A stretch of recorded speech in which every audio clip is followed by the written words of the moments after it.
ayuda ni Iris. Kapag sinong paalisin? Kapag Kuhang-kuha ni Janine Gutierrez ang mukha ng pagiging mataray na naaayon sa papel na ginagampanyan niya bilang si Iris.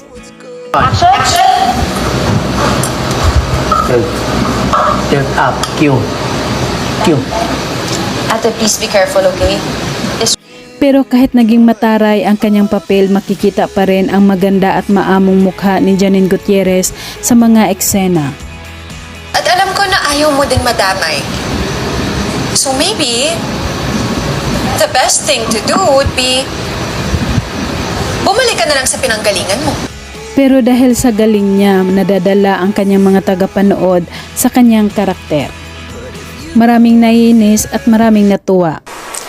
Hindi ba mas maganda kung harap-harapan akong makaganti sa kanya?